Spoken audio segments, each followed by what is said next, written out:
And we want to welcome everyone who has chosen to take some of their precious time to join us at our council study session this afternoon.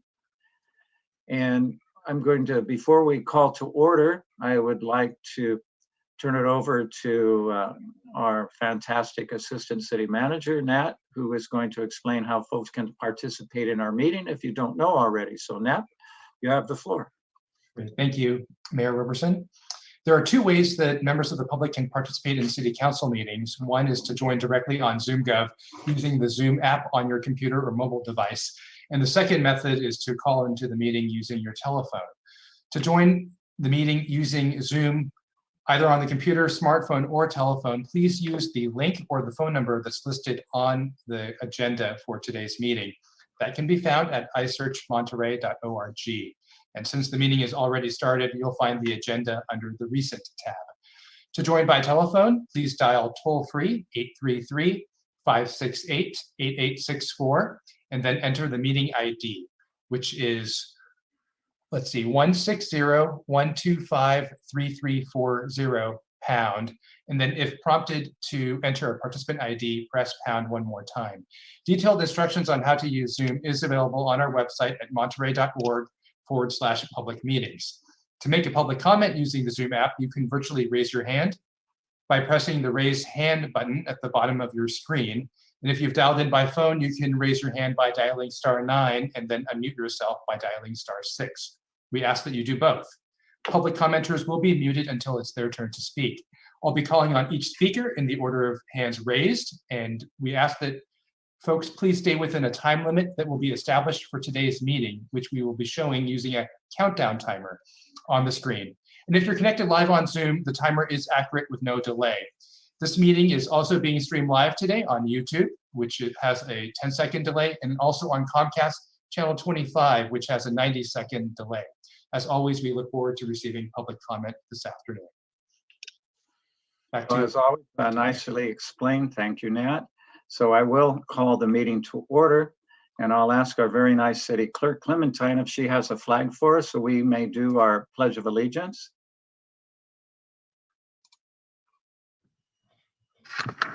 So if everyone would join me in the pledge.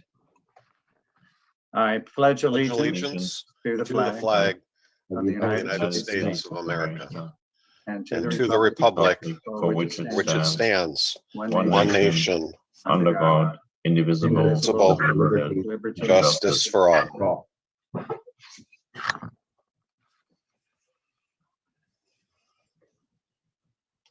And Clementine, would you please introduce our caring city council? Yes. Councilmember Albert. Here. Councilmember Hoffa. Oh, you're muted. Here. Councilmember Smith. Here. Councilmember Williamson. Here. And Mayor Roberson. And I'm here as well. And again, welcome everyone. We have one item on our study session. Allow me to take a moment, please, to explain that a study session is to allow the city council, the public, staff, and others to discuss upcoming events or topics of interest. And this afternoon is simply to receive an unaudited general fund year-to-date fiscal report. I'm sure there'll be lots of questions from the city council, and the public may want to share some thoughts as well. However, there will be no decisions made this evening. What we're going to be doing momentarily is turning this over to our noteworthy city manager, and he will talk a little bit about the state of the city, so to speak.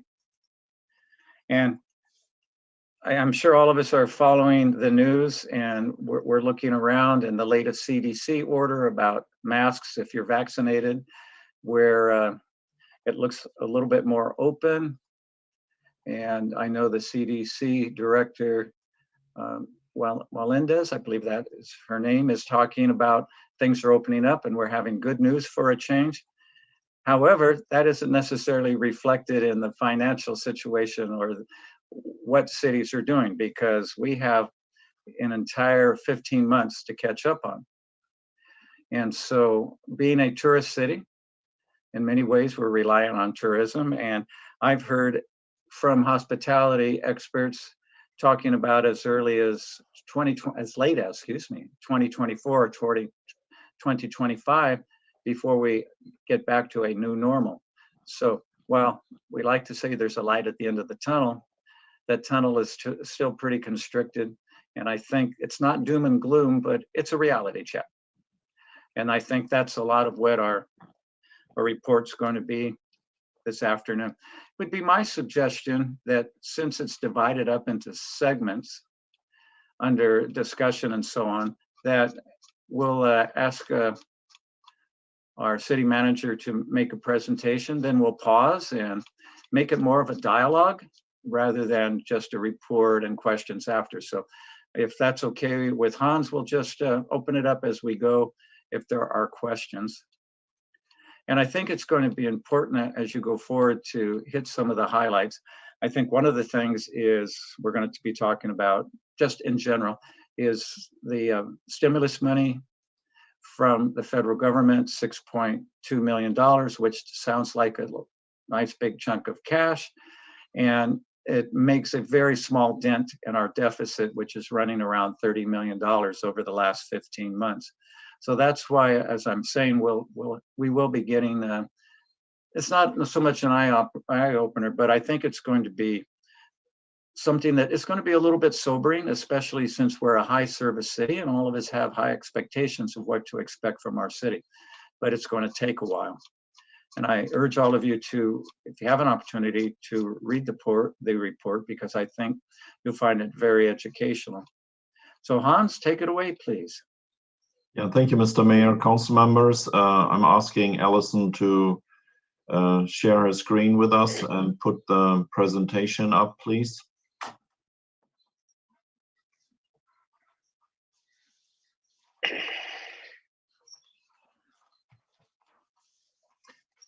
And while Allison is doing that, let me just start off.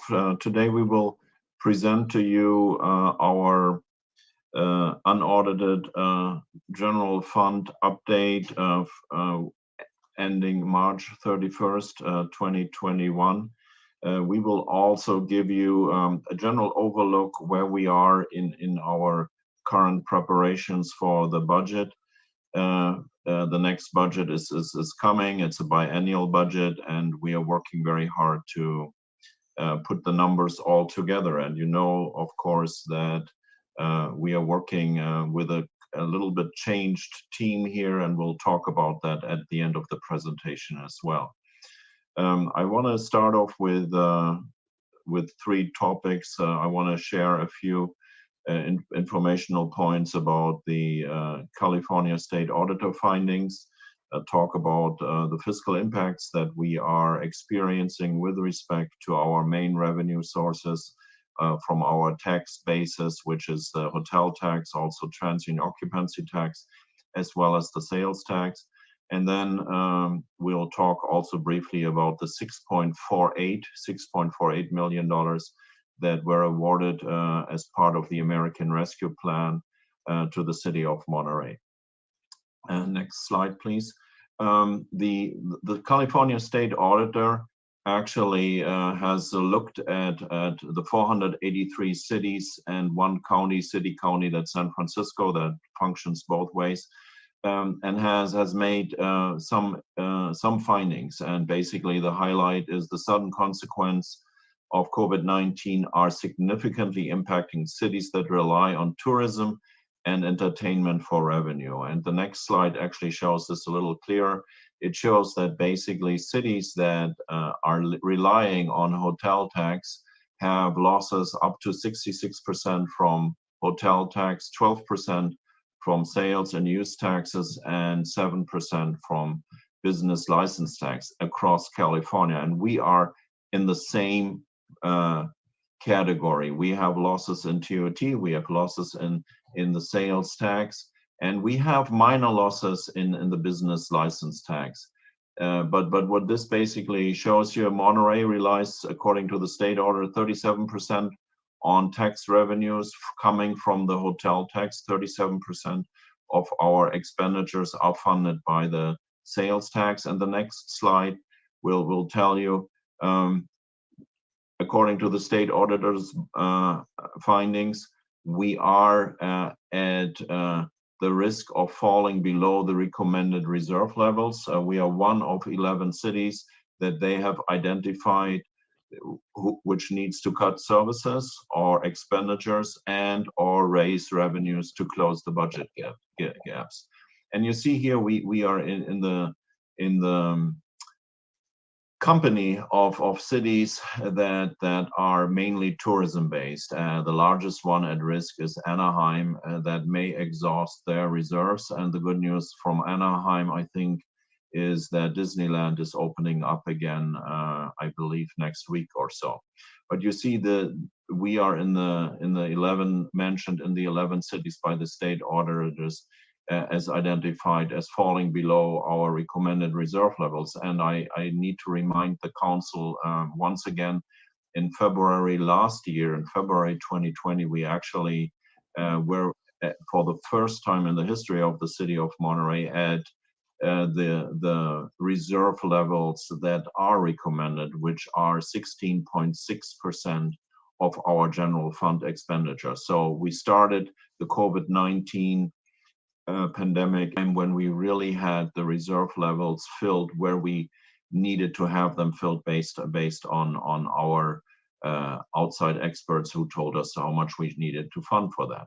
So next slide. That goes to Allison or Jordan. Thank you, Hans. Good evening, Mayor and Council. It's my privilege to assist the City Manager in providing you with an update on our finances and our budget outlook. As you all know, every time we've presented an update to Council and the public on our finances during the pandemic, we've tried to provide some context as to our current situation. So as we started to look forward, we wanted to spend a moment to do just that. Given the severity of the losses that Hans just spoke to, it's easy to lose sight of where we were prior to COVID devastating our city budget. And this slide is a reminder to just that. So just prior to the pandemic, Monterey was facing structural budget deficits, as you probably remember our refrain in previous presentations of 0.6, 2.8, 3.8, 5.2.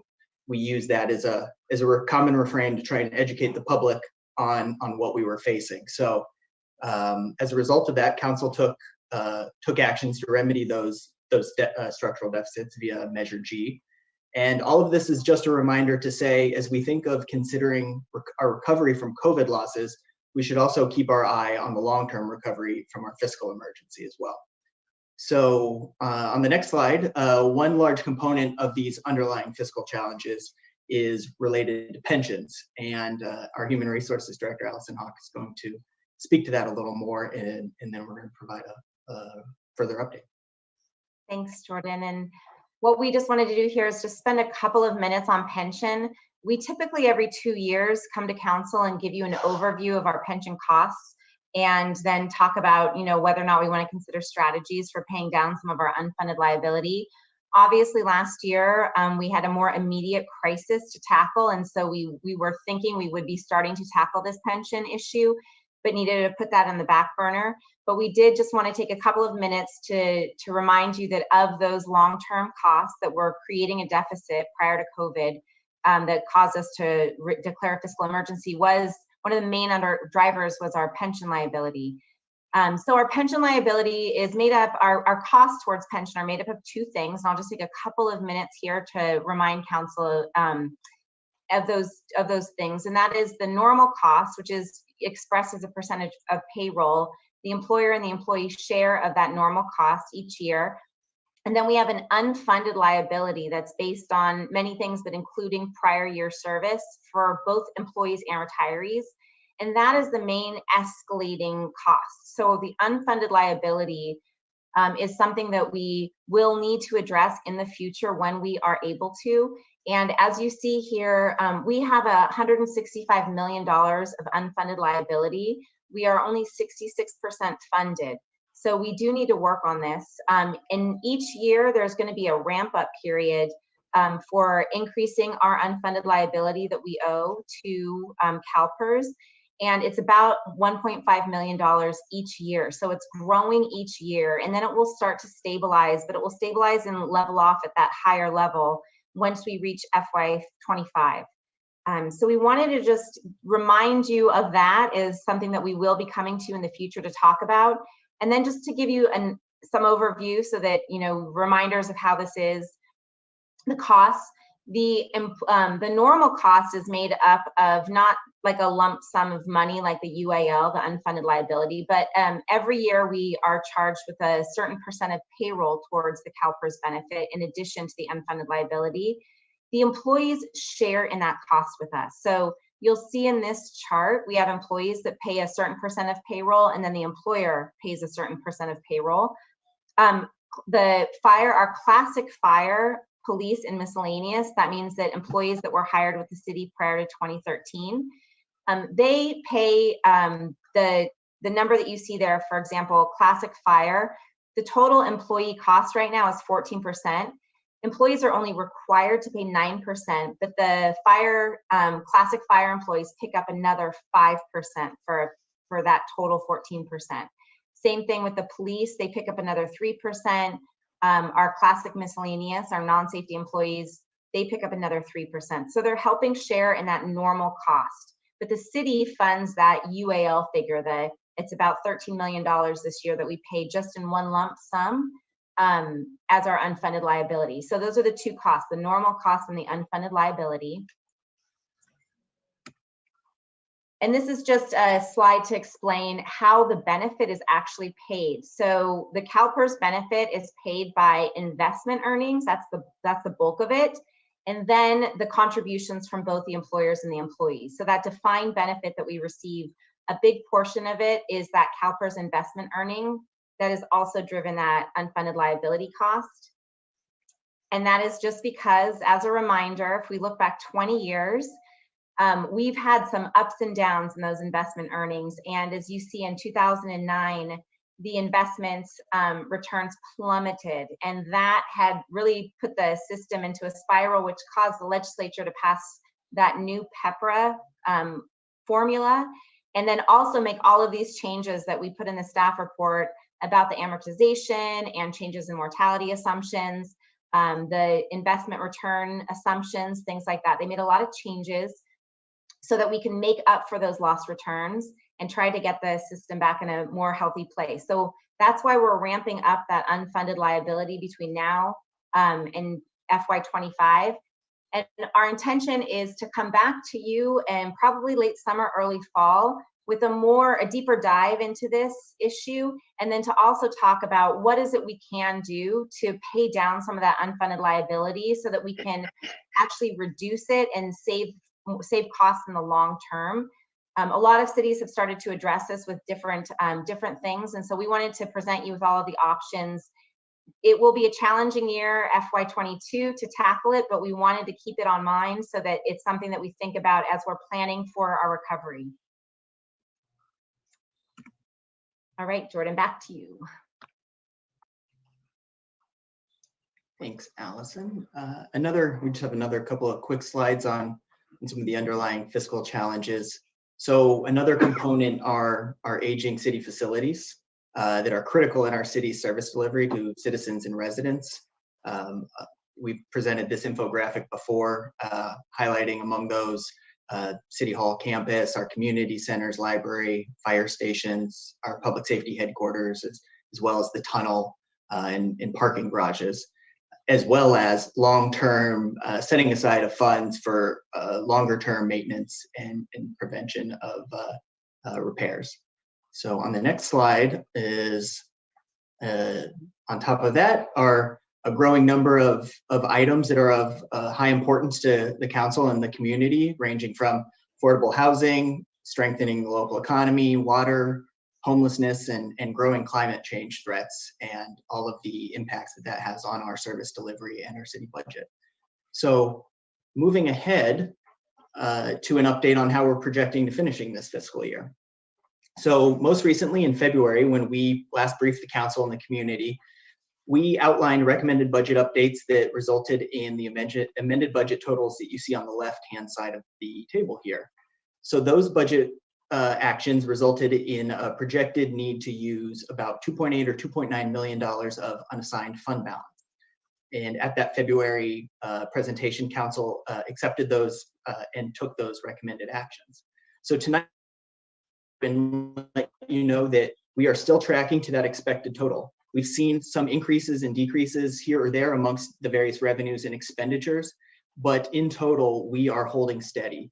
And so as a result, we're forecasting finishing a small amount favorable to that initial $2.8, $2.9 million, but we are not recommending any budget actions at this point. On the next slide, we have some information related to the federal relief funds that the Biden administration allocated to local governments called the American Rescue Plan. As the mayor accurately summarized in his opening remarks, the city is expected to receive $6.48 million, and that will be received in 2 installments, half coming in the near month, is with the second half expected to be paid at the close of our next fiscal year.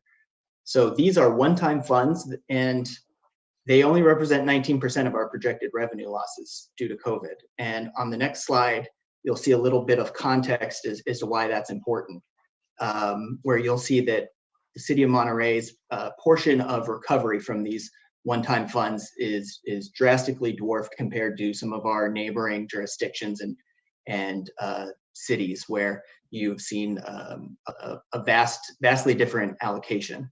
And we've gotten a number of questions about, well, why is this? What's the underlying allocation methodology? And the federal government used largely a slightly modified version of their entitlement program funding formula, which they use for other federal grants. And there was a line drawn in the sand of a 50,000 city populations under 50,000 or over 50,000. And you'll see that drove a huge amount of the discrepancy between what the city of Monterey is receiving as compared to, say, the city of Salinas, Delray Oaks, Santa Cruz. So, and on the next slide, that brings us to a brief update on our general fund budget process, which we'll see the city manager bring forward a recommended budget to council in early June. Departments at this point have submitted their initial proposals and funding requests, and we've just begun to meet with them, with the applicable department staff, to review these, to vet these proposals and refine them. So at current, they total out to approximately $78 million of revenue as compared to $81.9 million of expenses. And as we refine this budget and bring that proposal to council to consider, we're going to need to close that $3.6 million difference in our proposal. On the next slide, we wanted to just do a graphical snapshot of one of the couple of the largest revenue sources that go into that general fund budget. No surprise, we've been talking about TOT extensively and the dramatic losses. This is just another graphic representation showing how far we have fallen, both in 2020, where we saw the pandemic start to take hold, where we're forecasting 21 to end, as well as what we have included in our 2022 budget proposal. It's worth noting that that 2022 budget proposal amount is still not to 2019 totals, and that is also inclusive of a 20% rate increase from Measure Y, which was just recently approved. So all that is a reminder that we still have, as the mayor summarized, there's still time that is needed for us to fully recover. And on the next slide, we have a similar snapshot, but for sales tax. And you'll note there that we are down from 2020 and 21, where we're going to finish the year as well. And next year's budget is still not anywhere near our 2019 numbers.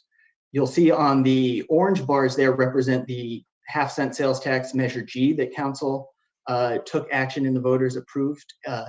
That is going to be helpful for us, but it is also worth noting that in that passing of Measure G, we were hopeful that the city would receive $5 million from that sales tax measure.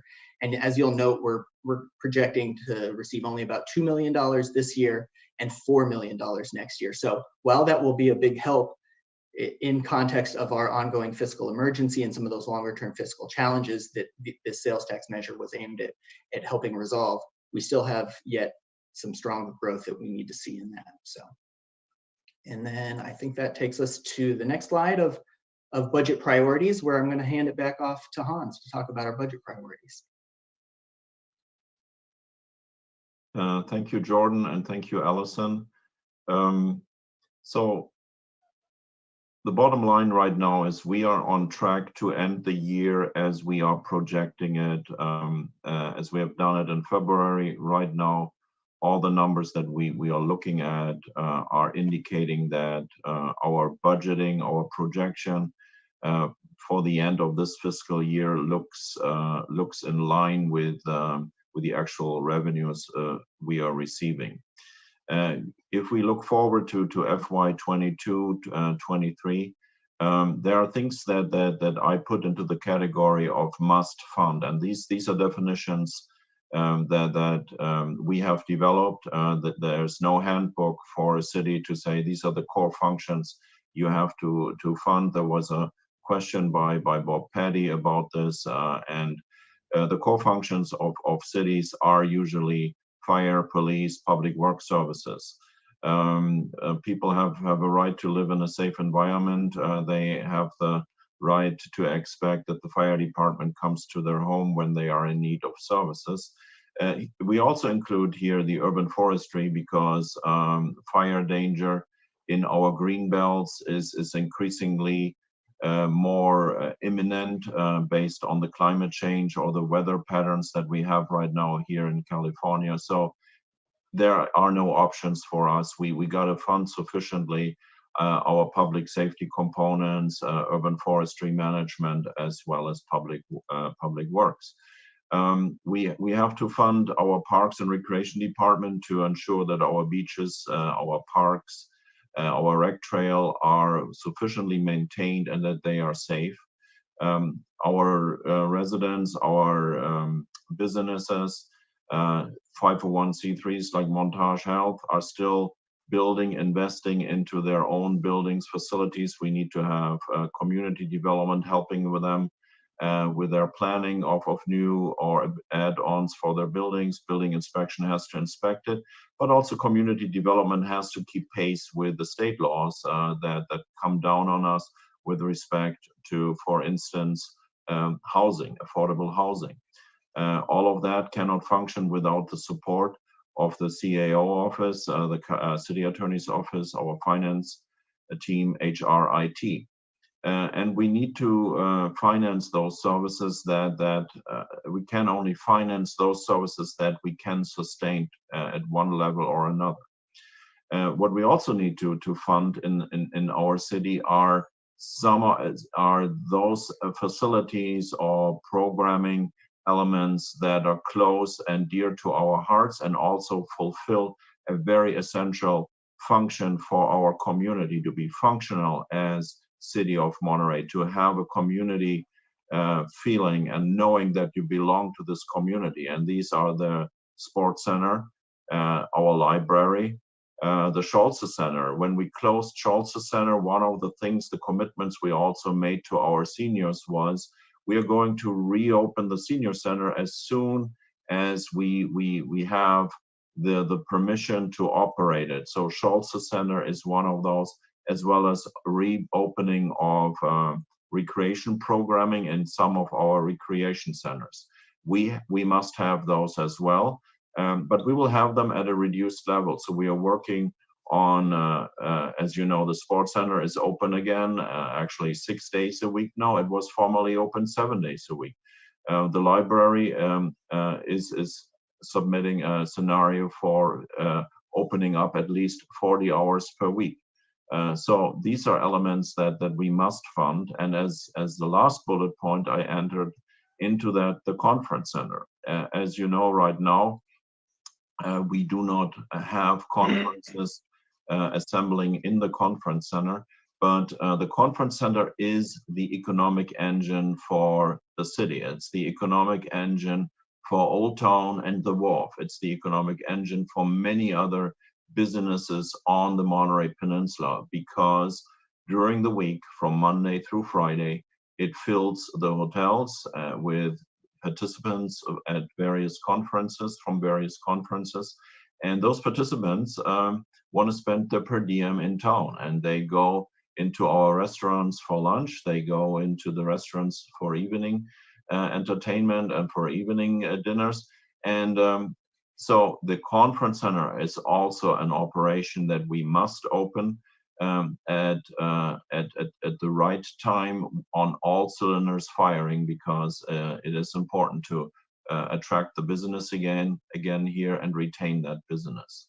So these are the categories that we call we must fund them in FY 2020. And of course, this is all up for discussion, and this is a starting point for our budget conversations that we will have with you over the next couple of months as well.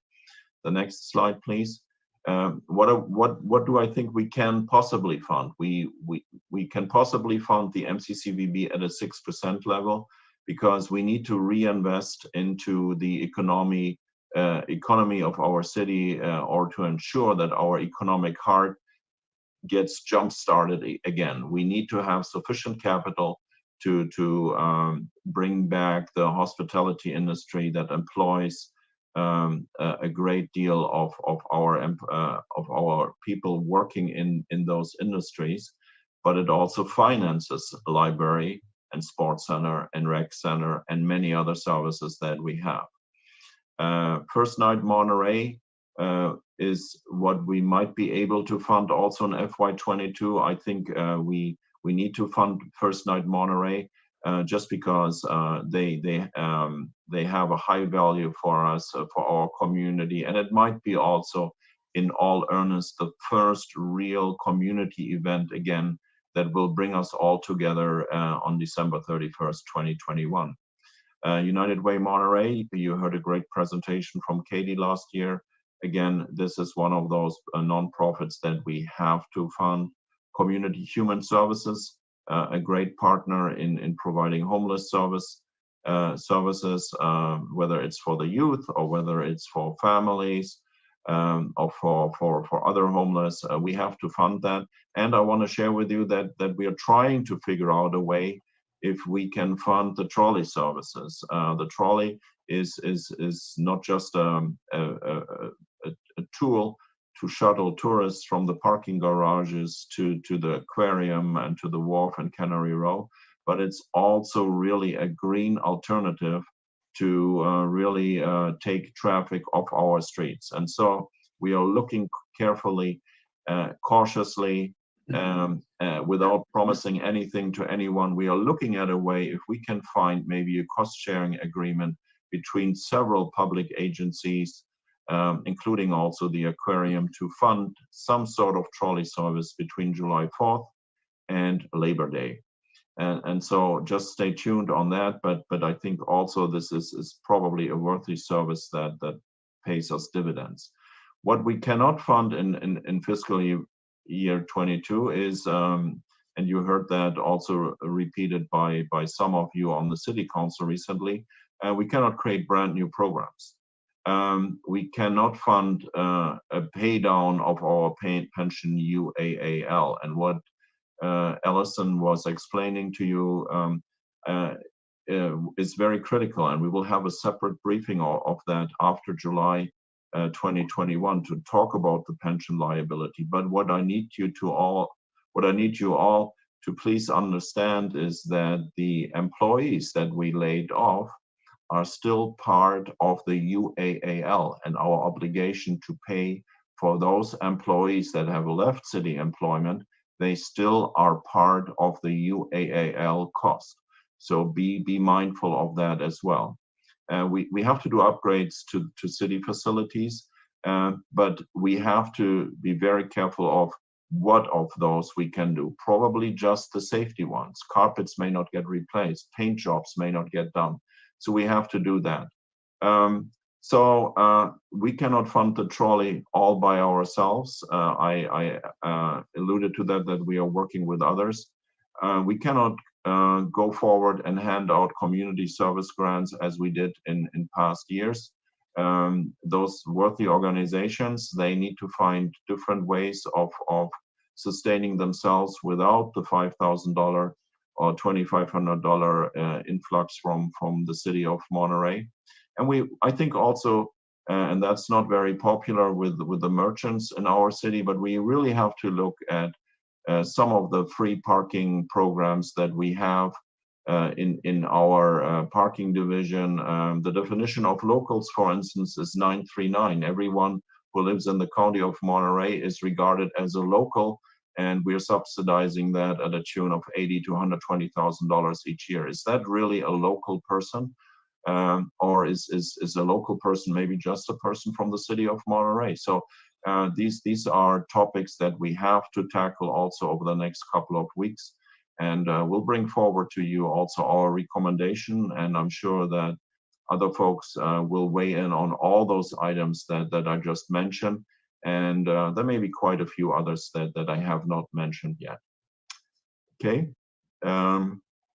What are the takeaways as we see it? The major takeaways are that we are still dealing with a huge economic loss of revenues.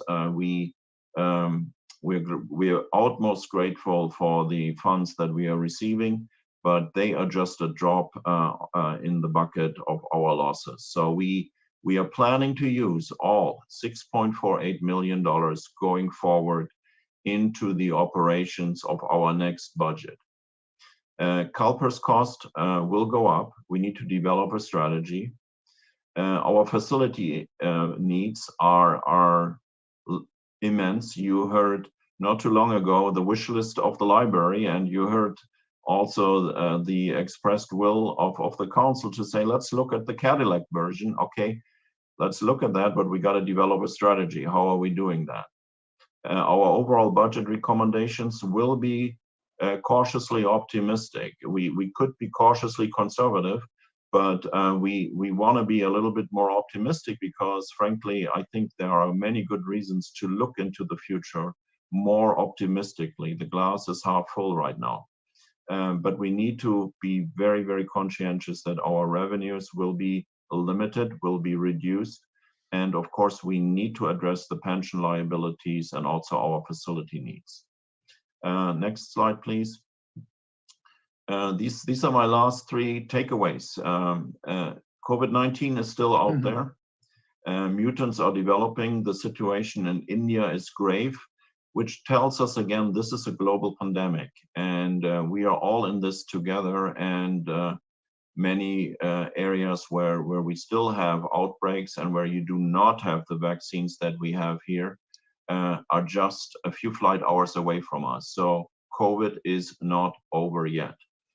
And our own human behavior, and we have seen this also over the last 15 months, can and will change the outcomes of the pandemic. So we need to be totally conscientious that our budget needs to consider potentially also surges that may come, potentially also other shutdowns or other things that may happen. If we learned one thing from the last 15 months, whenever we said, well, you know what, that's worst case, this will not happen, we had the worst case that was happening. And so with that, I conclude our presentation. And I hand it over to Allison to talk a little bit about the challenges that we are facing. You learned a couple of weeks ago that our finance director was hired away to the city of Milpitas, and we have done some additional backing up of our team. And with that, I hand it over to Allison. Thank you, Hans. Just to conclude, we just wanted to let you know and introduce you just by this this slide here that we have hired some consultants. They're not full-time, they're just as needed for right now to help us if we have questions about the budget and just kind of get us through the finish line on that. And you'll meet them during some of our budget meetings in the future. So that's Russ Branson Consulting.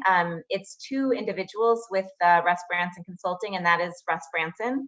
He has over 30 years of municipal finance experience. He was the CFO, treasurer, and assistant city manager with the city of Roseville for over 13 years. And then Adam Benson as well. He works right now as a consultant with Russ Branson, but he just left being the finance director for the city of Oakland. He also has at least over a decade or more, I think over 15 years of experience in municipal finance as well. We've been working with them so far, and we're in their, great consultants. And I think that we're in good hands with when we need to utilize their services. We also had a finance analyst that oversaw the budget that left us a couple of weeks ago as well. So it was critical that we just have a little bit more help with getting this budget to the finish line. So we will be coming to you June 1st with the staff will be presenting, and city manager will be presenting actually the FY 22-23 budget. We'll have the consultants there at that time, and we'll bring it to council with our recommendations for your consideration. And that does conclude the presentation. This, Mr. Mayor, concludes our presentation, and we're hopeful that you may have the one or the other question. Okay, is that all? Yep. No, it's a lot of information. Thank you for giving that to us orally and sharing it with the public. We've also had an opportunity to read about that in the staff report. Yeah, I'm sure the council has lots of questions and thoughts. If you don't mind, a couple of things just jumped out at me from a philosophical viewpoint, and it was repeated over and over again, and that is, what are core city services? I was at a workshop not too long ago, and a city manager from another city said that they're always faced with programs, requests, et cetera. And he said he constantly has to, and as his council and we do, and talk about what are core city services. If you think about what's impacted, if there's such a thing as an average Monterey citizen, and you look at the lack of childcare that the city has provided in the past, all the recreation departments, our sports centers, this is where the public really interfaces with city government. What happens in HR or finance, no offense, probably isn't impacting someone on a daily basis. The library obviously impacts a lot of folks. So depending on whom you ask, you're going to get different answers to what are core city services. And I think going forward, we as a council will have to answer that. And secondly, on a philosophical level, will the city, or can the city, or how should the city do its core municipal functions differently? I think we have to look at partnerships and collaboration. For example, the trolley, interestingly enough, when it started, partially funded by the Monterey Bay Aquarium, because back at that time, wasn't on the council at that time, but the council decided to have a shuttle in lieu fee and not just a parking in lieu fee. As a result, when the aquarium had expanded, there was that source of money. So as was pointed out this afternoon, we may be looking at hospitality and other partners. And up until this time, frankly, we haven't had any partners willing to fund the trolley. Would the public be willing to pay $5 a day for a family pass on and off the trolley, or $1 a ride? I don't know. But that's the kind of questions I think we have to answer. We certainly have to figure out, are there things that people in Monterey have been accustomed to that we have to do differently? Because we do have high expectations and we want to have high services. I was talking to a fellow mayor and I said, how are the impacts on your recreation department with the COVID-19 and sheltering in place? And he said, we only have 2 employees in recreation. And so think about what a fantastic recreation department that the city of Monterey has. It's just well known for all of our services. For a city of 25,000 plus or minus civilians and a total of 28,000 residents, we do have a lot of amenities that were particularly targeted by the sheltering in place and the COVID-19 pandemic, because we were vulnerable in those areas because we did provide so much. So rather than get too specific on the budget presentation, to me, those are the 2 big questions going forward. What are our core services, and how can we collaborate with all of the people to come up with ways to do business differently if needed? So what do you think, council? Questions, comments?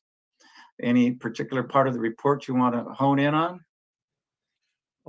For myself, I'm ready to hear from the public, but if others have questions, go ahead. Okay. Dan, unmute and Thank you. I do have one question. Thank you for your comments, Clyde, because I do think that the city does have to look at their core responsibilities to their residents, and that'll be really interesting to discuss. I think that would be very interesting, actually. I want to get to the pension liability. I do have just a couple of questions on that, because I see that in the future as one of the biggest problems the city will face when it comes to expenditures and revenue. So Allison, I have a question in the staff report. In your report or your slideshow, it showed that you showed a unfunded liability of 167 million, but in your staff report, it says an unfunded liability of 12 million. Did I read that wrong? No, it's this year was over 12 million. So each year we pay a chunk of it. So it's 165 over is I think a 30-year amortization period. I see. So and so if we, so that's over the course of it. So that means that the 12 million is just added on to that. Yeah. That 12 million is part of that. Yeah. I see. So one's Yeah. accumulative and the other one is yearly. I Yeah. get it now. All right. Thank you for that. I appreciate that. That was the only question I had. So if I give you also one more number, the UAAL jumps up and down. It jumps more up than down. But last year the UAAL was at about, if I recall the number correctly right now from the top of my head, at $148 million, and it jumped up. Discussions are, all right, if we win the lottery, a Powerball, shall we pay it off? Well, if you pay it off, you still may have a bill coming still for the UAAL. So it is a fluctuating number. It really increased during 2020 from 148 to 166 now. But it's something that we have to be mindful of and track. And there are ways also of tackling that challenge. And I did just want to point out that over the next 2 years, the biennial budget, we're on track to pay an additional 3 million in that UAAL than what we paid over the last 2 years. So it's going up by about 1.5 million each year in the next 2 years. Can I follow on that, Dan? So just to clarify, is it fair to say that in a way the UAL is like a mortgage, and so we're paying off? It's not like we're not paying anything. We are actually budgeting and paying a considerable amount of it every year, and over time we would pay it down.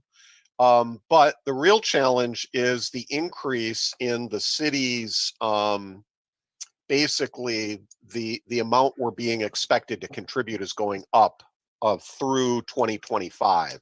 And is that fair to say that that's the real challenge, is looking at those annual increases over the next 4 years? Jordan, do you want me to take that? I could.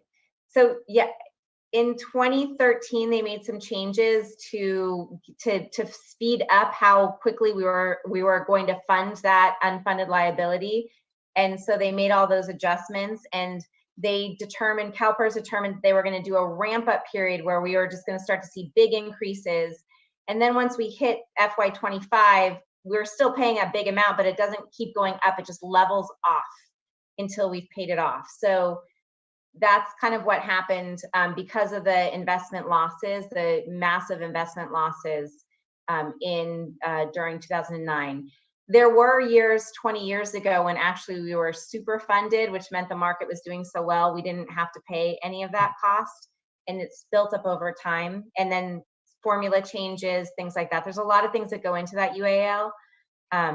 But for now, that's what we're hit with, is about 1.5 million increasing in payments each year.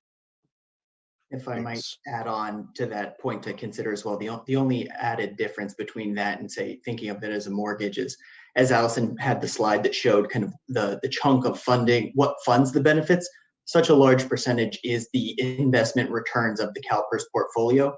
So even if we paid down our entire amount tomorrow, going forward, the fund will always look prospectively at what the estimate to pay future benefits are as compared to those investment returns. So it's worth noting that the funds in the CalPERS investment returns will always, any fluctuations there are then passed along to the CalPERS members accordingly. So it is a living, breathing liability, as Allison pointed out. To add on to that, and using the loan as an example, we are not on a fixed rate. We are on a variable rate. So it'll go up and down just as if a variable rate in your mortgage would. Yeah, so that's a good analogy as the mortgage goes, but it's really an arm with a lot of the things that are outside of our control based on the PERS board and the discount rate. And we just hope in the coming years that the discount rate is close enough to the earnings that we don't get hit again like in 2009. But I'm looking forward to the learning more as we have, not that I want to encourage people that are retiring early, but we do have the 2 sets of retirements. So as you have more PERPA or PEPRA, PEPRA. So as those numbers grow, then that benefits to us in terms of I guess the load that you would call it that we have for the employee costs. So until we're completely out of the classic, the costs are higher. It's so interesting because for every dollar that the city's paying towards pension liabilities, that's one less dollar that's going to other services. Right. But on the other hand, one could say providing a pension to your employees is a core essential service as well. Well, I was thinking during the presentation about our 3 measures, excuse me, Measure S, the 1-cent sales tax, and we can still see that money's coming in. It's not coming in as quickly as we projected because that was extended, I believe, 8 years. And do you have a forecast on, at the end of our 8 years, which is probably pushing towards 6 years now, will we have received the funds necessary to complete the job, so to speak? How has the pandemic impacted Measure S, which is funding our streets, sidewalks, storm drains, and ADA? Yeah, Measure S is affected by that by probably a loss of $1 million annually. So that is something that will change a little bit with respect to what we can do with the money for our roads, storm drains, and sidewalks. The flip side is we estimated Measure S also a little lower than expected. So it's a give and take. I cannot give you the projection yet where we are at the end of the 6 years. We have not done that calculation yet, but our sales tax for Measure S will be about $1 million less than the $9 million that we usually are receiving. That, if you don't mind, during when we start next time we meet, or you can do it offline, it would be very interesting to see what the prognosis is. Yeah. Will Measure S funds be enough, revenues be enough to take care of what the people were hoping, and that is our streets, sidewalks, et cetera, being finished? Mr. Mayor, our Public Works Director switched on his camera. I take this as a sign that he wants to say something. Sure. With that wonderful introduction, we'll go from there. I think that really it's such a dynamic picture with Measure P and Measure S, and like we had the same question came through when the Measure P Oversight Commission, they're asking, well, how are we doing with the less revenue coming in? Curiously, when the revenue was coming in less, the price of oil also dropped, which meant that our construction costs went down dramatically. We were able to get more construction done for the dollars. So there's a lot at play with construction and road materials and so forth. As the economy is starting to slowly come back, we see the price of oil going up, and we actually are seeing higher construction processes again.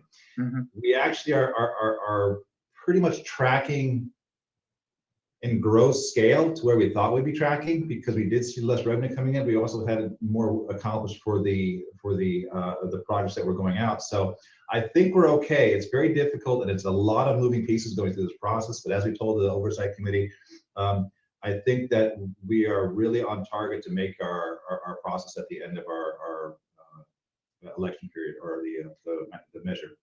Oh, okay, good to know. Likewise, when Measure G passed, as was pointed out so in the notable report, Measure G was going to be a significant revenue source for basic core services and to tackle the structural deficit. I've been talking to friends about go buy a 2x4 today, and it's twice as much as it was a year ago, and insurance and health costs, et cetera. So all of these are built in. It's just like anyone and in a family, you have these built-in costs and you see them escalating. You can see your sewer bills going to be increasing, water bills, PG&E, everything keeps going up, and that impacts the city too.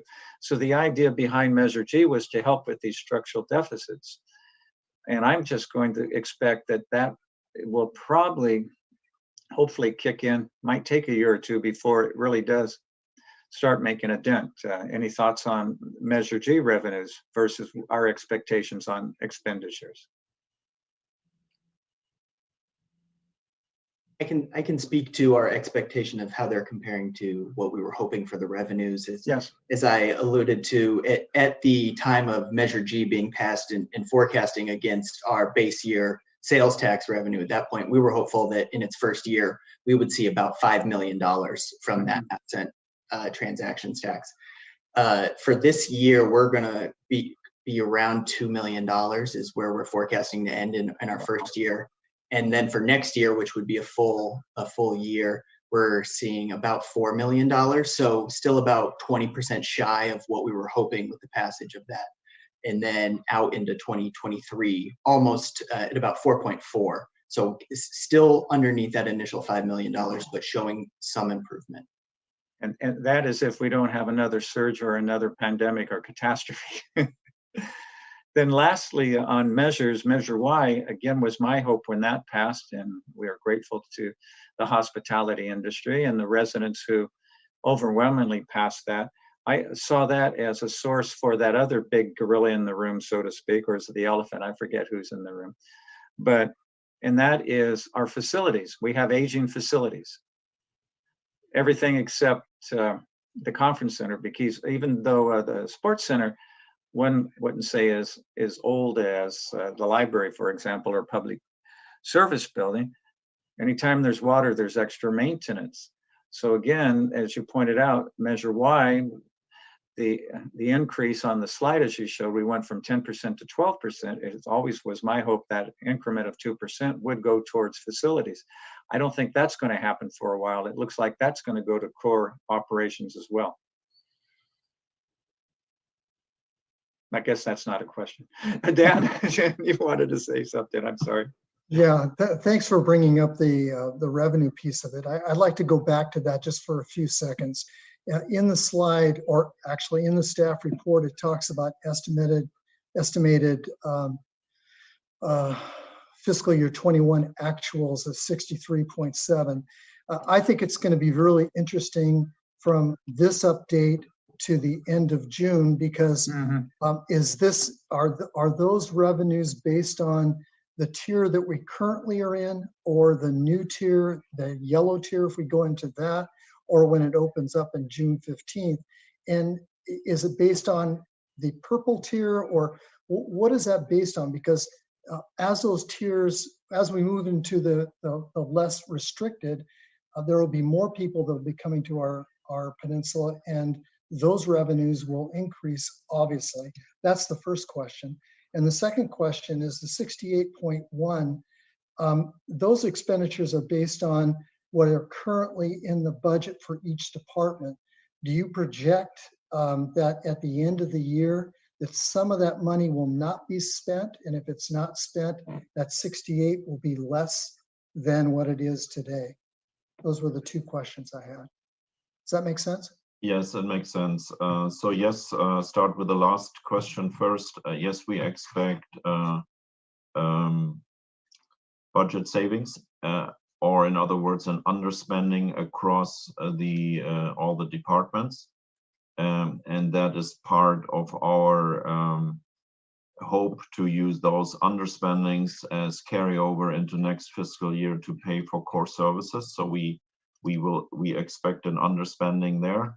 And it's, as we call it now, unassigned balance. And so we expect a good unassigned balance there, knock on wood. And I don't want to give the number out yet because it's a very rough number that we are expecting, but there will be year-end savings as we have delivered time after time.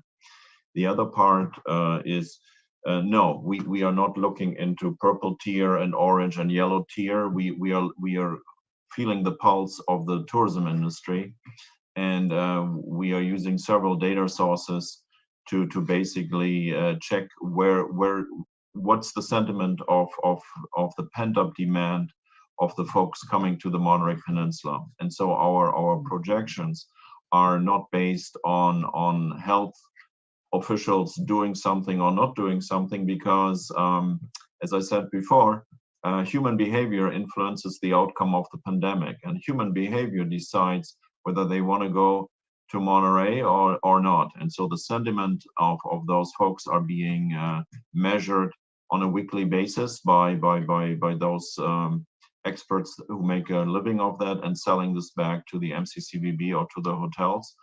We track on a weekly basis the TOT that comes into town, and we try to put some relationships into the sales tax analysis. We also use sales tax analysts to give us forecast based on their oversight over the whole state of California. So it's independent of the tier system, whether it's yellow or red.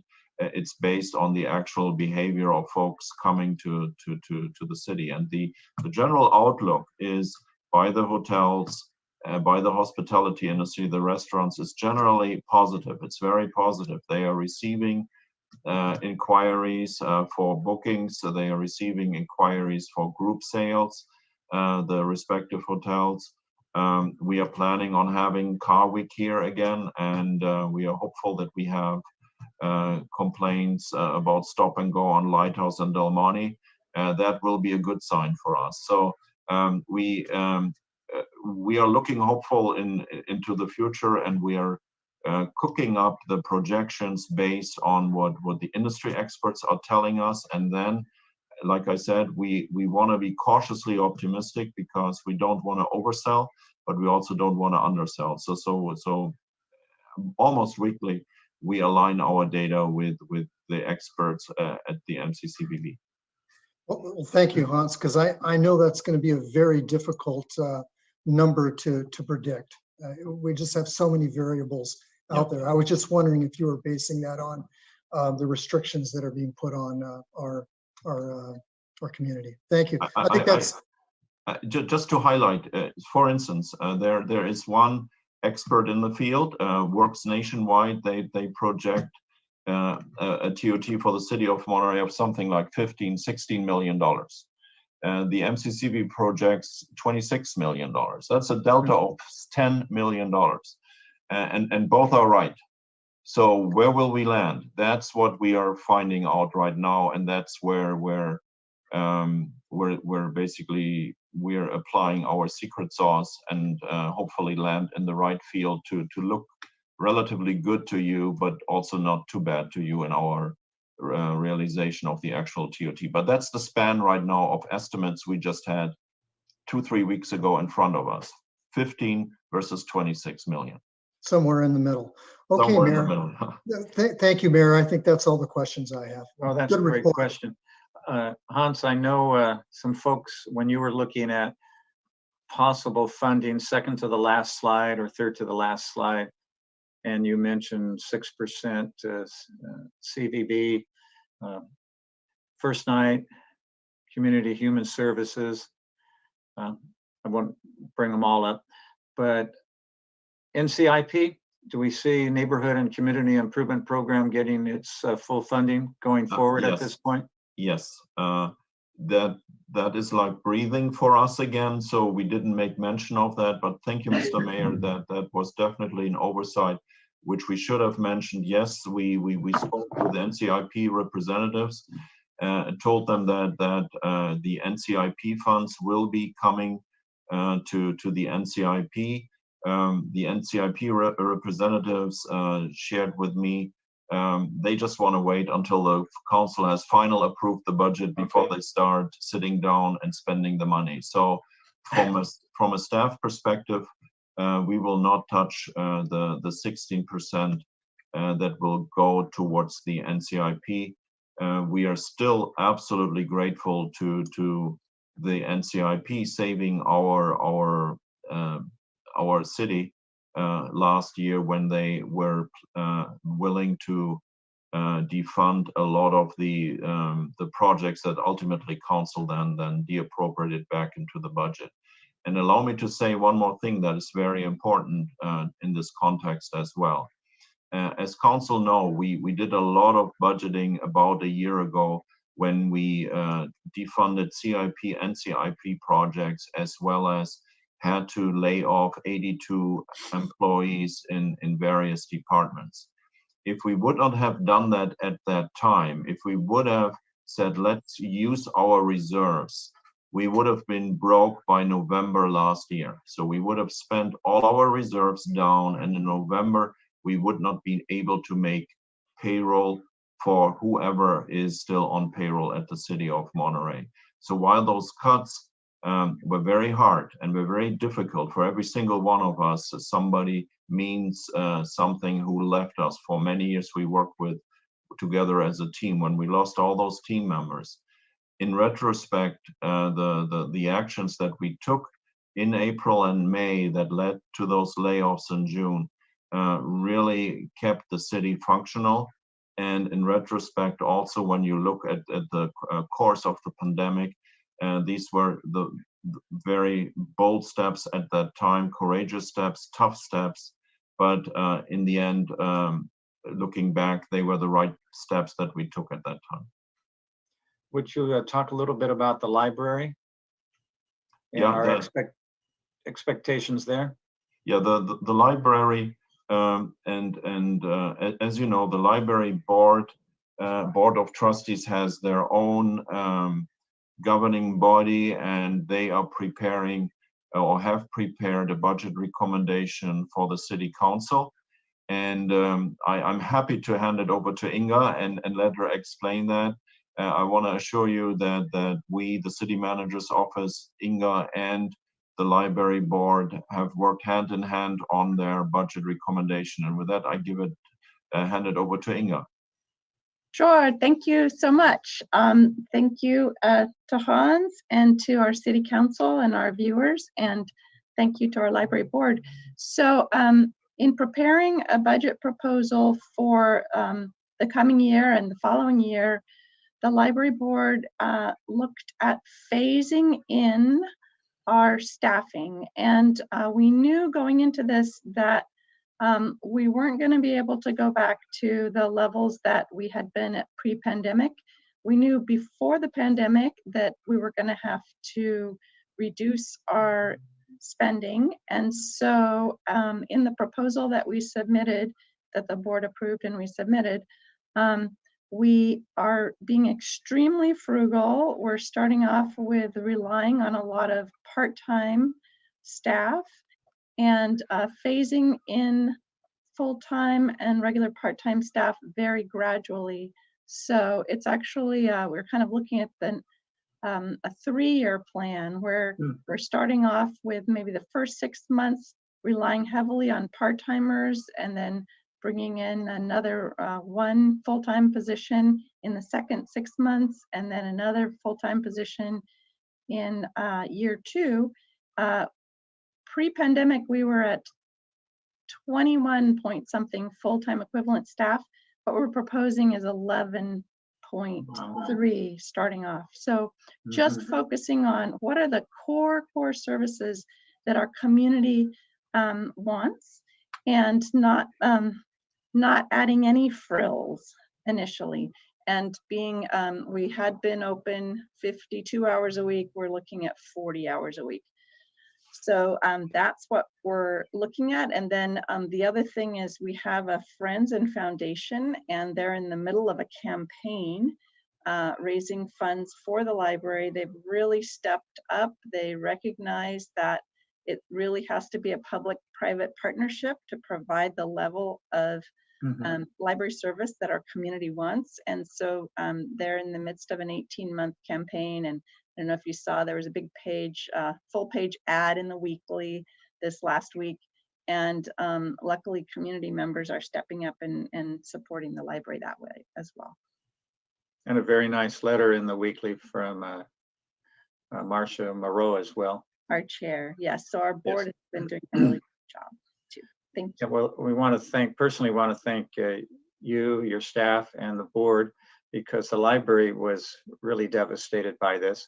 And it was probably the heaviest emails we got when we were doing this almost a year ago. And hopefully not have to do it ever again. But the library was really probably the most talked about, the most requested service that people had. And so it's been a really tough year. And I think it also points out that how the different departments, yours, recreation, have reinvented themselves to a degree, in that you're offering services online and doing things at the curb that you hadn't done before. And Great. so you've been light on your feet. So we really appreciate what a tough year the library's gone through, and along with the entire city. Thank you. Yes, Councilmember Tyler. Right, thanks, Mayor. Inga, I appreciate the update, and it was actually going into one of the questions I had, but it ties very well. I know that we discussed giving return rights to the employees that were laid off, and I can't remember the time period for that. I'm not sure if it was 2 years or 3 years. 2 years. It was 3 years. So I'm just wondering how. Oh, I see Allison shaking her head. I'll let you jump in, Allison. Yeah, the reemployment rights are 2 years. And we are actually about tomorrow to reach out to the unions to kind of talk about what the plans are for the future. So it's a little premature to kind of talk about it right now. But we realize that some of these plans don't have people returning. And that's something that we wanted to have a good discussion with them about, because we realize that. And I'm glad you noticed that, Tyler, because we've also, Councilmember Williamson, we've noticed that as well. So something to be concerned about. Yeah. So and so just to kind of make the connection for those that may not be fully following, there is, it sounds like we're looking at a 3-year ramp up for the library, but then we have a 2-year period. And so part of this is a litmus test, and maybe we don't talk about it tonight, but I do think it's an important element of our discussions around the budget over the next few months. But if it's a 3-year period, then maybe we look at extending that another year so that we make sure that we're giving return rights to the folks that we lay off. And I don't put that on staff. I think that's on us as council, because as I recall myself saying that this is a decision that we're making as a council.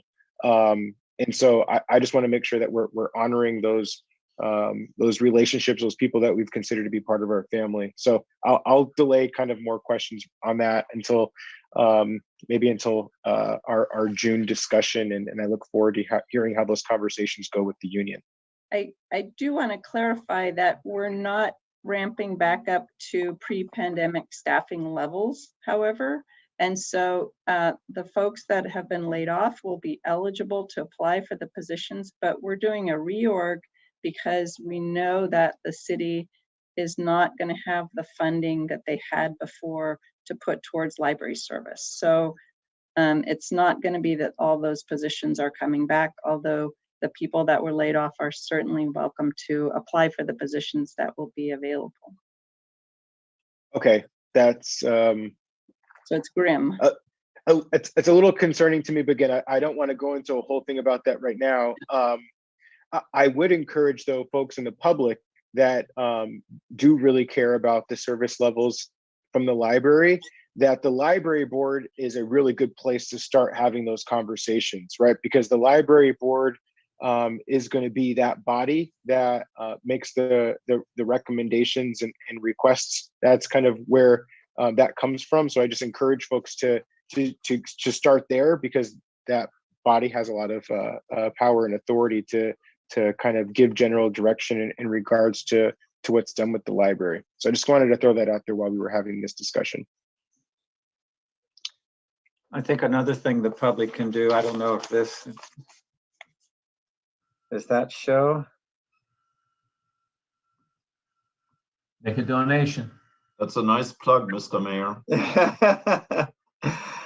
And the point there, it's very interesting because I was on the library board when the foundation was started, and it's been slowly building up. It's actually, this was 2007-8, right around the time of the Great Recession.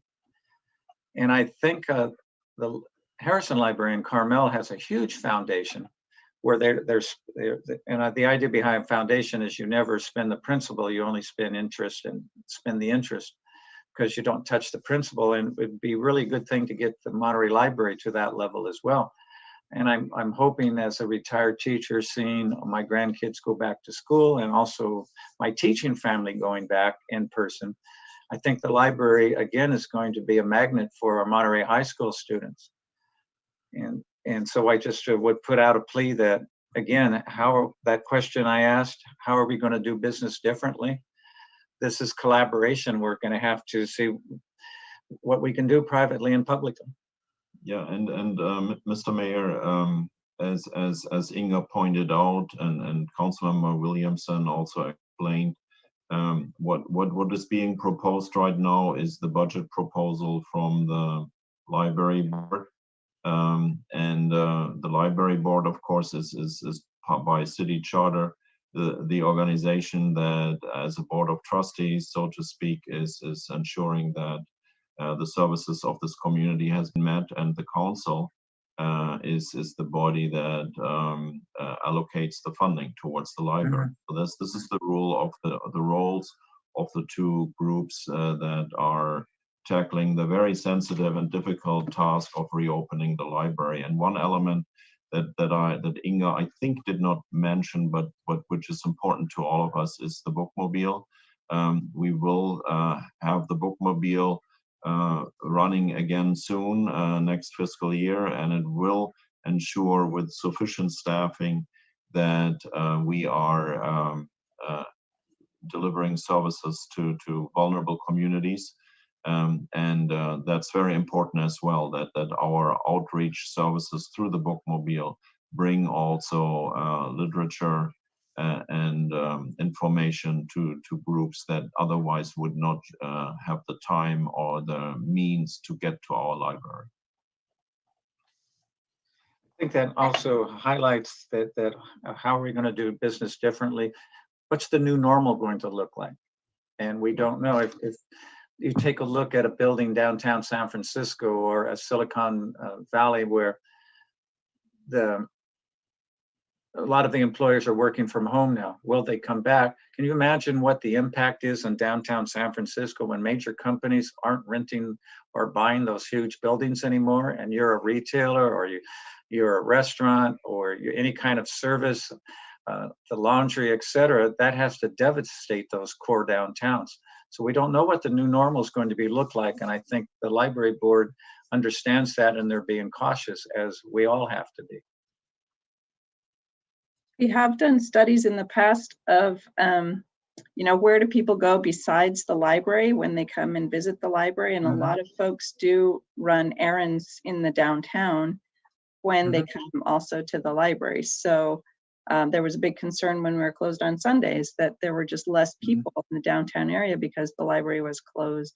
And I think we'll see that, as we reopen the library, we're not going to be open 7 days a week. But we will be a magnet for bringing people to the downtown area when we're open. And that's the whole concept behind the conference center, because when we get the groups back and the visitors back, they obviously shop and buy things in Monterey. And the sports center, I'm sure people hit the sports center, then run their daily errands as well. Wow. Shall we go see if there's some public comment, then we can continue our discussion? Okay. Nat, how many folks do we have in the queue, please? We have four currently in the queue. All right, well then let's go 3 minutes since we do have time, and we are very grateful always for public comment, so let's open it up. And as we pointed out, there won't be any decisions made tonight, and if folks have questions that they'd like our staff to get back at the next report, this is a good time to get some questions on the table as well. Super. And as always, we encourage but don't require folks to state their name and place of residence when they start. So Our first person calling in here will be Dwayne, and we welcome him to our council meeting. Hi. Well, good afternoon, Mr. Mayor, council and staff. I've already sent in written comments, so I'll just cut this short. This session has been great. Good information. I think we lost him. Can you unmute yourself? There we go. Well, my first click didn't work. Yep, that's okay. I've sent in written comments, so I won't go into extensive, but great session, good information.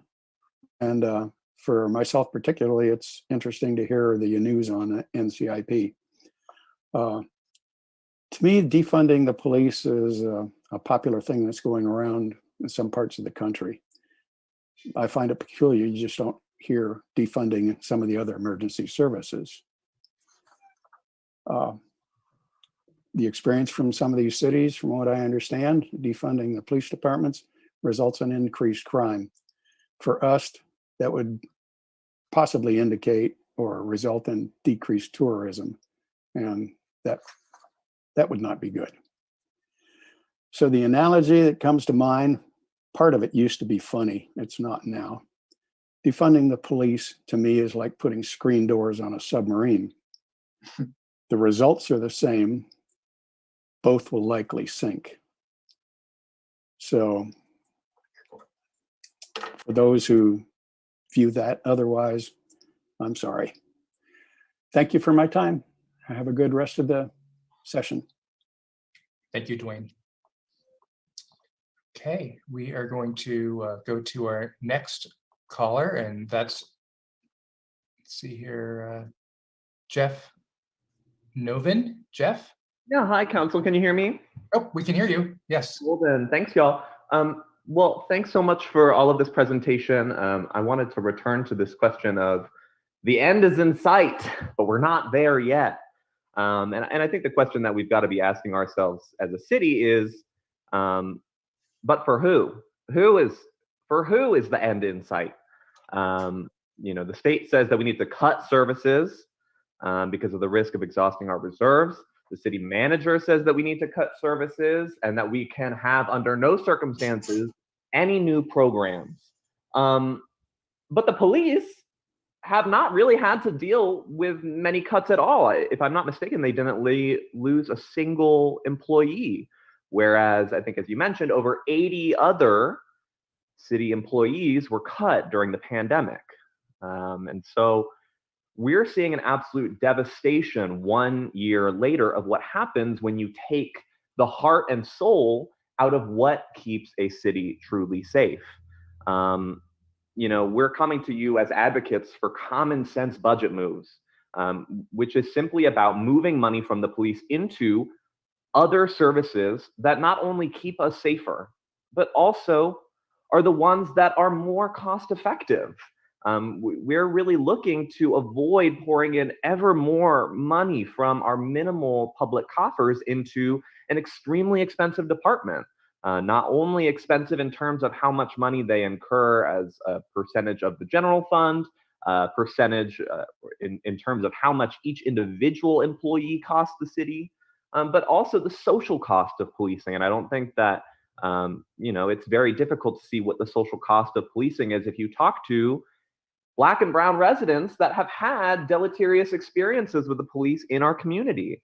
And that includes folks like Donald Miller, you know, an innocent resident of Monterey, born and raised, who was shot and killed, you know, by a Monterey police officer when he was unarmed, by a cop in the department who, you know, posted Thin Blue Lives and Blue Lives Matter content all over their Facebook page.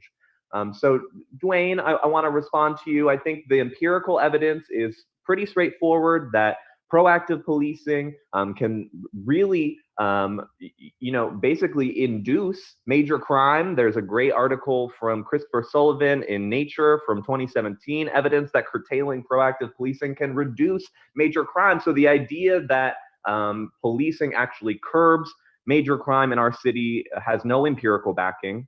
We are calling on the city to permanently eliminate the funding for the school resource officer. I know that that's been stopped in the last year, but we don't want to see. Please wrap up. I started the timer a little late, so if you could. Matt, please let me finish with the timing that I've seen on the screen. I think that's fair to me because that's what I'm referencing. And the youth-focused police explorer programs, diverting funds from the Monterey Police Department budget into the non-police civilian-led emergency response alternatives. We've seen in Austin and in Eugene that this saves money and is supported by 65% of likely voters across the country, according to a recent study by the Appeal, and fully restoring funding to recreation, libraries, and museums who deserve that funding to keep our community safe, and allowing their original staff right to recall, not in 3 years, but this year. Thank you, Council. All right, thank you. Okay, on to the next caller, and it's going to be Susan 9. Welcome, Susan. Thank you, Nat. Good evening. I guess it's evening or afternoon, council members, staff. I was going to ask a lot of questions about NCIP, but luckily for you and for me, Clyde asked the question because I hadn't heard it mentioned during the excellent budget summaries.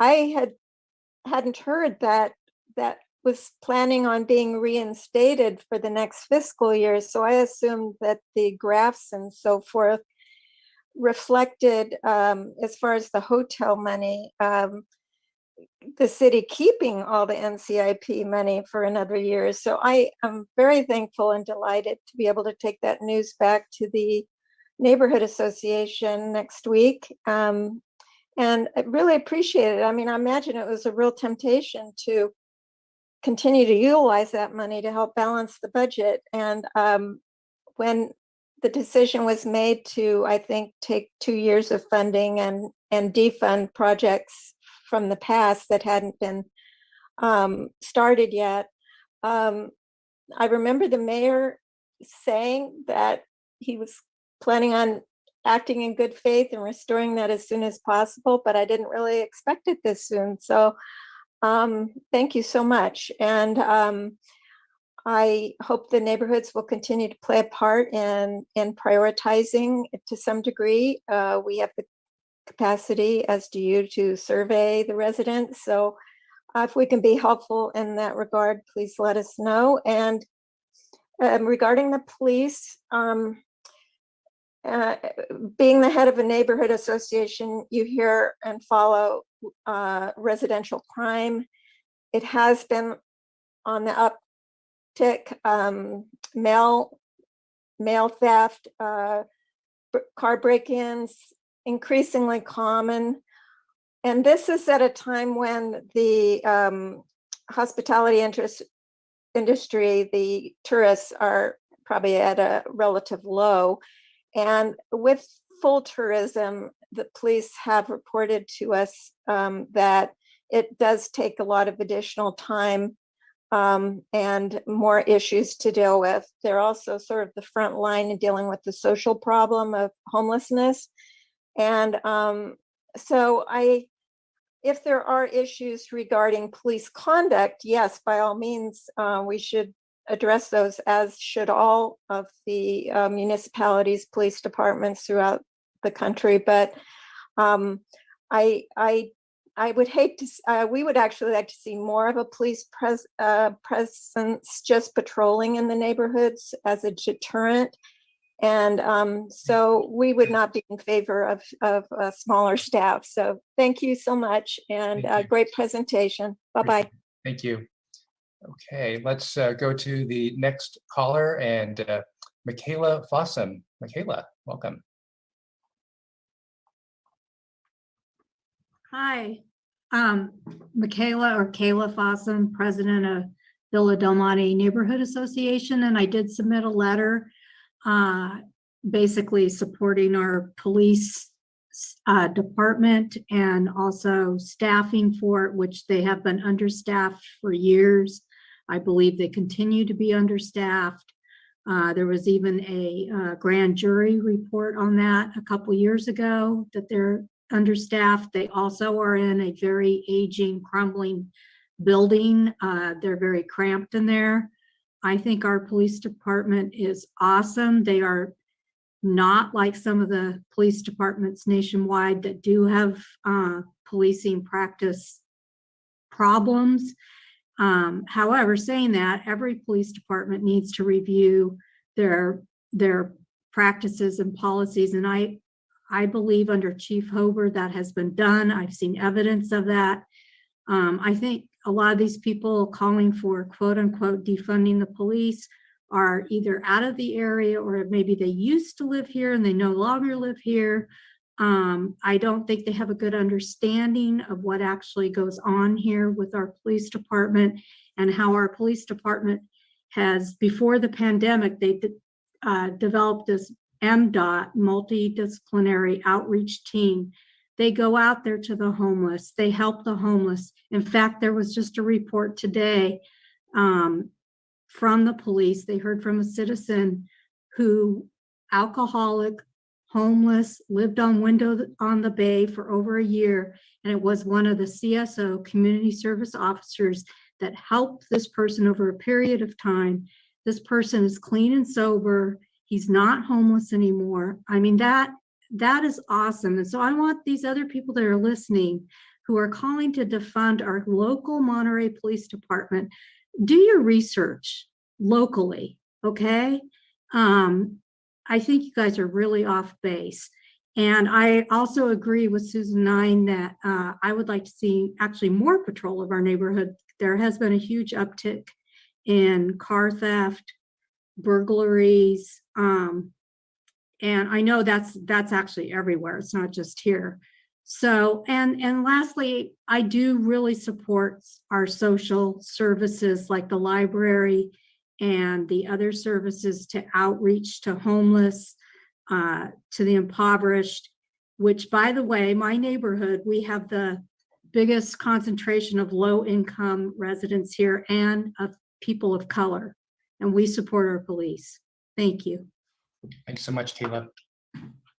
All right, we will go to the next caller, area code 650. Last 3 digits is 366. If you could please unmute. Hi, welcome. Hi, thank you. This is Jean Rash. I'm a resident of Monterey. Thank you first for maintaining the NCIP money, and a strong shout out to the mayor, the father of NCIP, for his continued support. We really appreciate that. The second thing is I totally support the funding for the police officers. I myself made a call to them yesterday morning outside Walgreens. There was a man having a behavioral health crisis. They were down there within 60 seconds. And the skill with which they handled that troubled young man was so impressive. They were gentle. They were de-escalating. I was so impressed, as I have been time and time again watching our local police. I've been walking the beach with my daughters and watched them very graciously handle homeless people too long in tents, and managing to disentangle that and shut it down and get them moving along, hopefully to other resources. Time and time again, I'm impressed. And we do have to treat that service locally. They are excellent. They are very skilled, the men and women, just super. So thank you for that. And again, I would love to see the homeless encampments cleaned up. I am really tired of hearing that you can't do it because of the Caltrans. That's if you don't have a place to put them. Let's take 1% of that money from the American Rescue Plan and put it toward hotel vouchers, clean up the area, get them into permanent housing. I love the fact that the Arthur Murray Studio is going to be transitioned. I was hoping that maybe some of the young men could go in there, but families are important as well. Finally, I don't envy any of you. These are hard decisions, and thank you for having all of our interests at heart. Thank you. Thank you, Jean. We're going to go next to Alicia Marie. Alicia, welcome. Hi, thank you. I want to thank everybody in this meeting for the solid presentation and everybody else's comment. I wasn't planning on commenting, but I just wanted to say that I do follow these meetings from time to time, and I am a local. I am born and raised. I am surrounded by a community of people who, just like everyone else, tends to have about the same political compass, social economic status, etc. And I have always felt that the police, both locally and nationally, receive way too much money of tax dollars and public funds. By definition, they don't stop crime.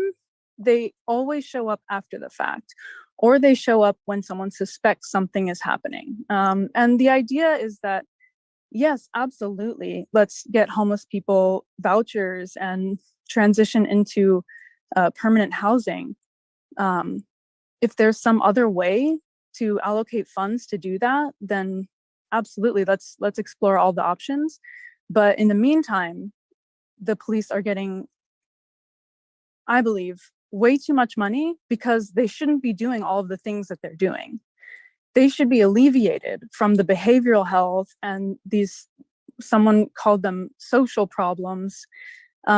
The police are not a first line of defense to social problems unless you see those social problems as annoying to you and you call the police to alleviate that annoyance.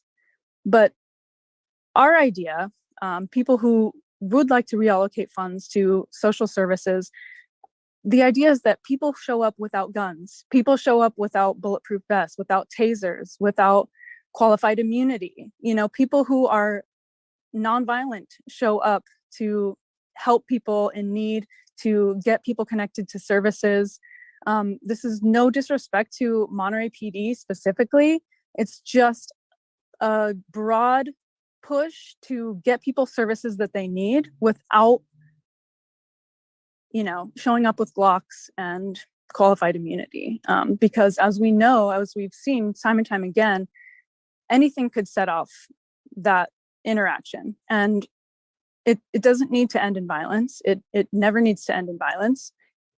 And that's what the police are trained to do. They're trained to, as soon as they take their gun out, they're not trained to like mobilize anyone. They're trained to kill them. So I think it would be great if we could explore other options for funding to get homeless people into hotels and transition them into permanent housing would be great. Thanks again. Thank you. And stop the timer. Go to our next caller here is Esther Malkin. Esther, welcome.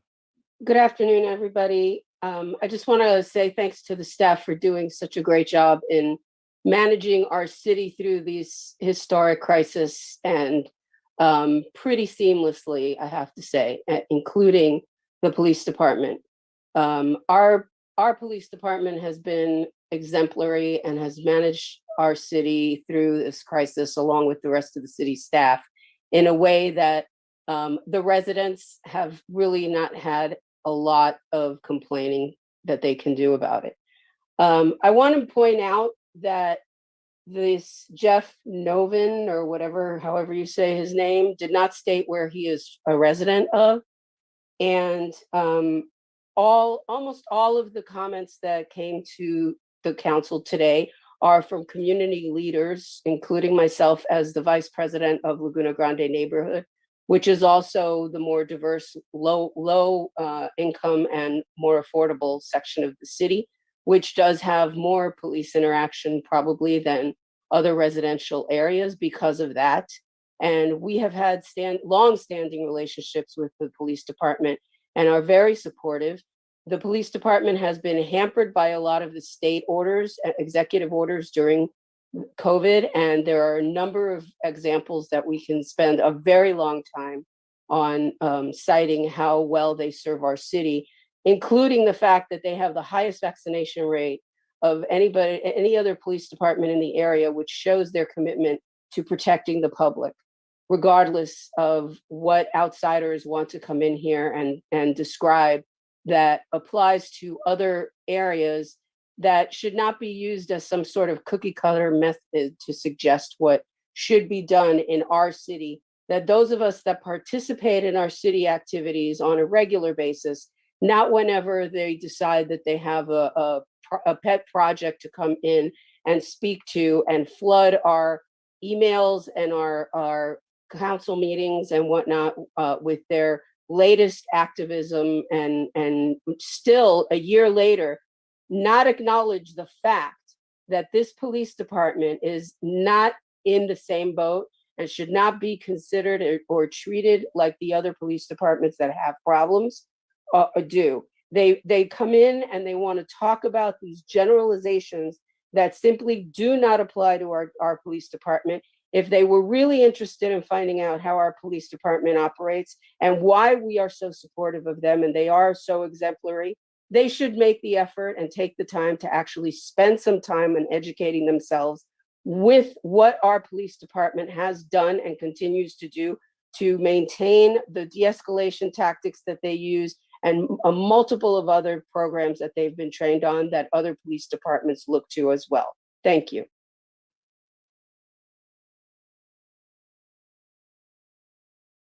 Unmute. Thank you, Esther. And that concludes public comment, Mr. Mayor.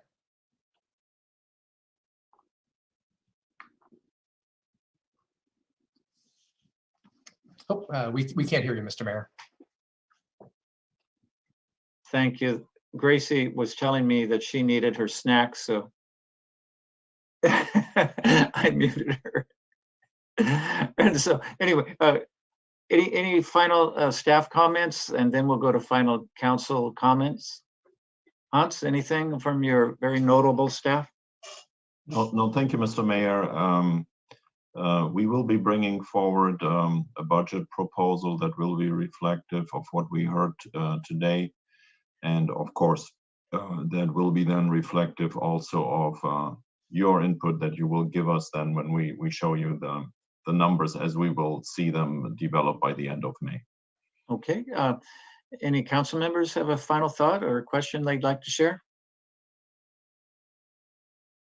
Councilmember Ed. Yeah, just one quick one.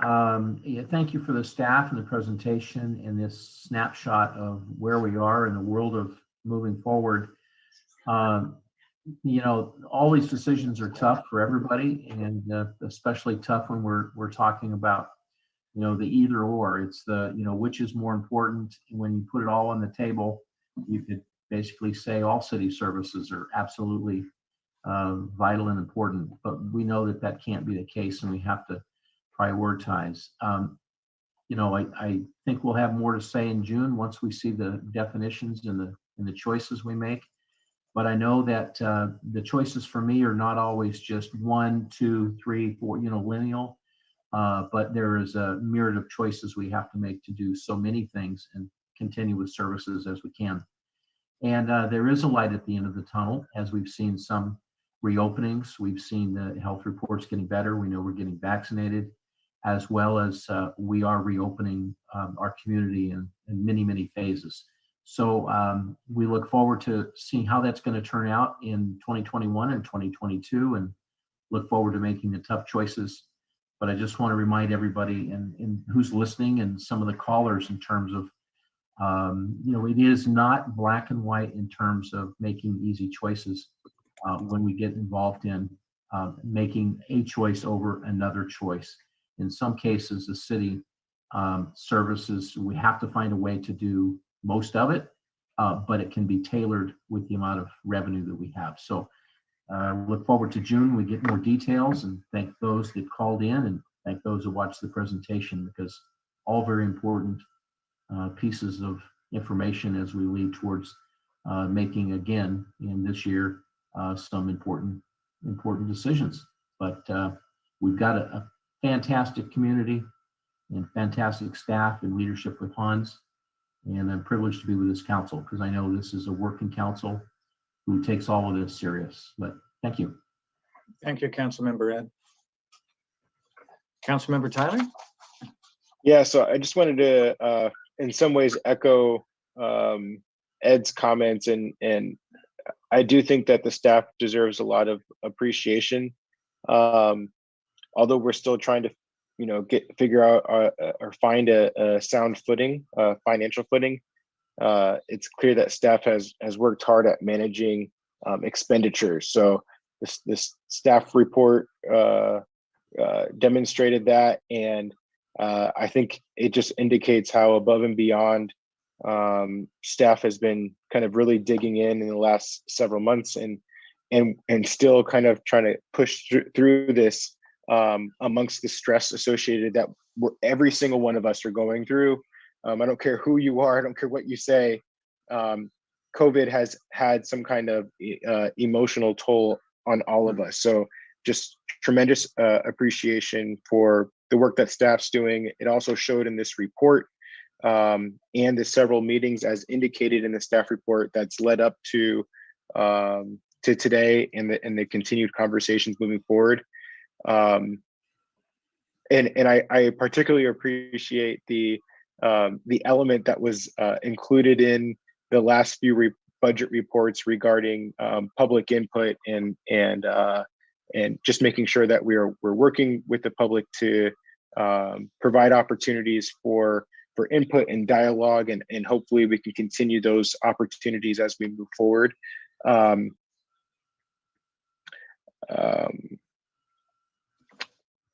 I did have some other comments, but I think that they will be more fitted towards our continued budget conversations. What I will say is I do think that there's an opportunity to find some middle ground, and I'm not going to walk around it here. I don't, did anybody count how many emails we received in preparation for today's meeting? I would say if it wasn't 100, it was pretty close to it. And so I think never gonna knock somebody for sending their elected officials a letter. I think that that's completely appropriate. That's what we're here for, is to listen. But sometimes when you're trying to have conversations as big as budget and as clearly as divided as I think that we're seeing the community be, it's important that there's a lot more work done than just sending messages and a few folks showing up to a council meeting. I mean, there's a lot of work that goes into this. So I encourage folks to go to the library board meetings, reach out to your elected officials, have conversations, think strategically about very specific and tangible actions that could be done to help us move forward in a positive direction. We may not get necessarily wins all the time, depending on whatever perspective or viewpoint that you're coming from, but keep at it. This is a public space. This is our city government, and we represent you. So anyways, I'll stop there. Thanks to staff. Thanks to everybody in the public for your participation in these dialogues. Councilmember Dan. Thank you. I'll make this very short. I just wanted to thank staff for, I think this is the 5th budget update this year. And I know that we just see the revenues and the expenditures, but I know there's a lot of moving parts between those two numbers. And it takes a lot to put together that report. And you've done it 5 times this year, when normally it's only 1 time. So I wanted to let you know how much I appreciate all that hard work it takes. It takes hours to put those numbers together. So thank you very much for doing that, because that allows us an update on how our city is doing, so that we can go back to our residents and let them know that we're in sort of good shape, but close to good shape. So let's keep carrying on. Thank you very much. And I look forward to June 1st to take a look at that budget. Thank you again. Good. Ellen, any thoughts? Any final thoughts? Yeah, I have two things I wanted to kind of highlight. First of all, I'm pleased to see that the staff is, at least at this time, recommending that we support our neighborhood improvement program. That was a commitment that I think the council made last year. As we borrowed from that program, we didn't want to make that an ongoing thing, and we really wanted to find a way to fund it in this next budget. So I'm glad to see that. I'm also glad to see that many of our services are going to be gradually brought back. And here I really wanted to send a message to the community, which is that some of those services that add to our quality of life, some of the services that are associated with our Parks and Rec program and our sports center are supported by user fees. And so our ability to bring staff back and to ramp those programs up to some extent is going to be dependent on your willingness, to come back and to take advantage of those programs and services. So we really hope that people do that. And then secondly, I wanted to call out my appreciation to the EMTs in our public safety, our firefighters and our police who have that training, and for the work that they've done in helping to vaccinate our community. As I look at Monterey and Monterey County, we're doing a pretty good job of vaccinating people. And I'm glad that our city staff very early on figured out how we could be part of that solution. And here again, I would direct my comments to our community, which is if you're not vaccinated yet and you're having any hesitancy about it, please consider getting vaccinated. That as more of us get vaccinated, we develop herd immunity as a community. That's going to make your life more free. You're going to be able to do more things. All of us will be able to do more things. And it will really help our local economy. So, if you want to see programs come back, those programs are dependent on revenue. Most of that revenue is generated by sales tax and hotel tax. And we can all do our part by getting vaccinated. And again, thank you to city staff who have helped with that effort. Thank you, Ellen, to remind us all, those who haven't, to roll up those sleeves, as one of our websites says. So I want to thank our city council, our outstanding staff, and the members of the public who've made this another really productive, informative meeting. One of the words that we used this evening were variables. Whenever we asked a question, they said, well, that depends. There are variables, which there are, and a budget is a living document. So going forward, we'll see how we can handle those variables, what the new normal would be, from government to schools to food scarcity to social equity. All of this has been impacted by this pandemic, sheltering in place and the blows to our economy. So we'll look forward to seeing you all very soon on the budget and other city business. Thank you. Good night. We're adjourned.